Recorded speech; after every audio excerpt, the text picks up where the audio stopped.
books on health actually these days. And they promise you various things. They say there's 20 secrets to longevity, there are 10 alternate exercises that keep super fit. In 30 days you can have a wellness reset, etc., etc. But however, in spite of all these books, we find for, as Professor Rela said, the past, historically is one thing, but for the past 30 years, this chronic lifestyle diseases is climbing, unrelentingly climbing, and that really is the current problem. And it's something serious because they're losing people in the prime of their lives. Small children are losing their parents, and they're getting disabled as a society very prematurely. So, once you get disabled, you are a burden to yourself, your family, your society, etc. That's really a telling problem. So, something is really missing here.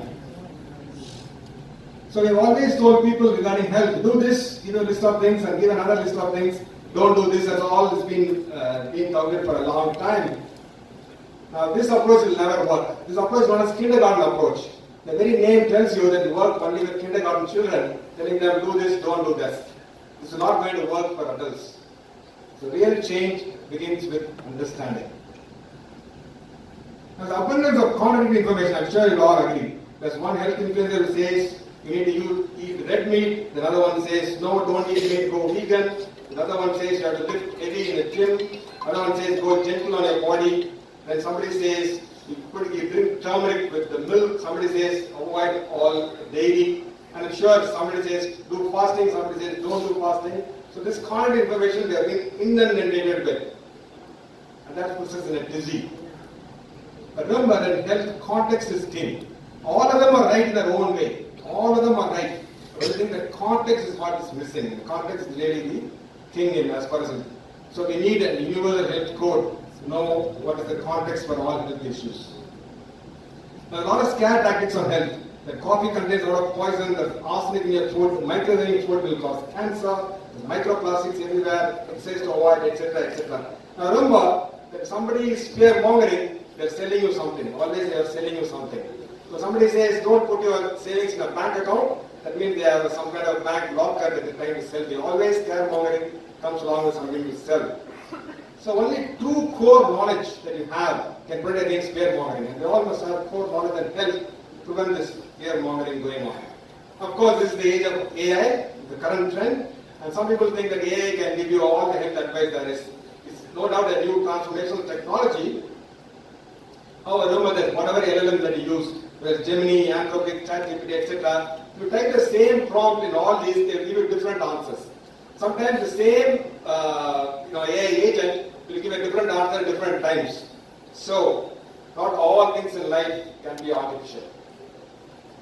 So access to information on health or any issue for that matter was very limited up to the 1990s. When we were school children, the only source of information was the Encyclopedia Britannica, which we used to read page to page, and we used to wait every week for the India Today to come. That's the only source of information that we had those days. But today, it's unlimited information. So we have books, we have internet access, we have social media, we have AI, we have the phone, we can access anything, anytime. However, so you'd expect, because there's so much knowledge, it's chronic lifestyle diseases about lifestyle, we keep going down and down. But that does not happen. It's actually the contrary. They have risen over the last epidemic, the last 30 years. And as I said, it's a very serious problem. So you really ask the question, is more always better? You have to ask that question.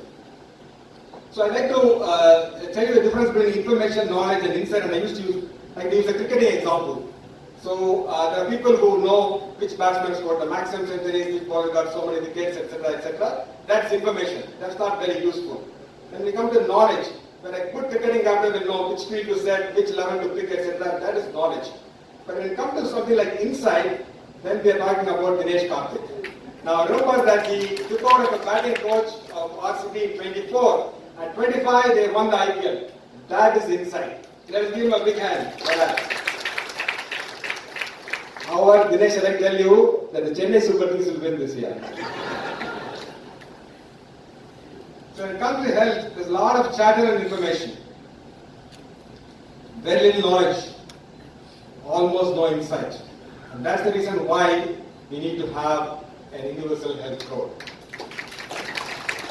The human body has been described in many things, as a paradox, a marvel, as an enigma, etc. But one thing that has never been described is as a machine. Now, once once you adopt this mechanistic approach like a machine, then things start to fall into place quite nicely. The human body is a biological machine, whether you like it or not. So machines will always show predictable behavior. The output is dependent on input. All parts are interrelated. This is where we got things wrong. So the input will determine your health status. There's no enigma, there's no surprise. There's nothing like this one important mistake that we doctors made. There's nothing like heart health, liver health, bone health, kidney health, as Professor Rela said. Health is always holistic. You cannot make only your heart healthy or your bone healthy or your liver healthy, not possible. But make a person healthy or unhealthy. So predictable behavior like a machine based on fundamental core principles. There's no mystery, there's no ambiguity, there's no shortcuts. So complex machine, however, need an operating or a user manual. Now if we don't have a user manual for a complex machinery, you're going to run into problems. You're going to have less efficiency, there's going to have frequent breakdowns, the cost of maintaining it is going to be very high, and sometimes they just give up and die. The same of our biological, same principles apply. The missing link is a operating manual. So are we the only ones who thought of this missing link? The answer is no. There's an effort going on currently in the US. And this is none other than the famous neuroscientist Andrew Kuperman, who is also putting together an operating manual for the human body. So people are thinking on these lines. And I'm sure there will be other such manuals from Germany, from Japan, etc. However, we are very proud that the very first manual is from India. Extremely proud about that. Not only that, it's from Chennai. Very, very happy about that. Now, in a multi-layered science, just like health, manuals are extremely effective to produce results. So we have information, but we need to produce results. So this is Dr. James Sina, and he and his family were in a small aircraft in rural Nebraska in 1974 when it crashed. And he found the local hospital, the first treatment that they did, the first hour, was so pathetic that a lot of disability was created. So he was really worried about that. So he decided to do something about it. So when something is not working consistently, you got to change the system. So he brought together this manual known as the Advanced Trauma Life Support Manual. I'm sure all the doctors will be aware of that. This changed trauma care all over the world. Now thanks to this ATLS manual, the first goal now, whether you are in Africa, whether you are in Europe, Germany, India, Delhi, Mumbai, Chennai, the first hour treatment will be the same the world over. And that's what the manual achieves. And thanks to the manual, ATLS manual, millions of lives have been saved worldwide. Now similarly, in the multi-layered science of health, we need to have an operating manual. And that's the reason why 50 of us from our batch got together, and then we put together this manual known as the Universal Health Code. Now as Nirmal was saying, we belong to the 84 batch test quiz. That's it. So this quiz, make some noise.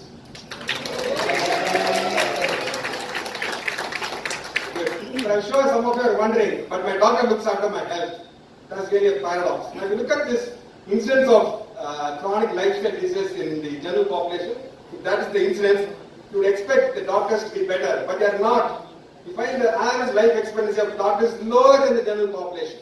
That's truly a paradox. And if you look at the incidence of lifestyle diseases, the rate is the doctors, it's higher in doctors than the general population. The reason is very easy to find. In medical school, anywhere in the world, nobody teaches you how to optimize health. It's all about disease management. Disease management to take it to the highest level, but nobody talks about how to optimize health. So that's the reason why the doctors are not experts. When they go to Mr. Gopinath for something in media or to Dinesh Karthik in cricket, they're experts. But doctors are not experts in health optimization. They're experts in disease management. However, we live in a very strange world. When somebody has got some stomach pain on this side, then they Google it and say what could be the problem, and they go to their neighborhood pharmacy and buy something to eat. When they need health advice, they go to doctors. When they're not experts. Where you really need to go to doctors is when you're having a health problem, but we go for health advice. So we really live in a strange world.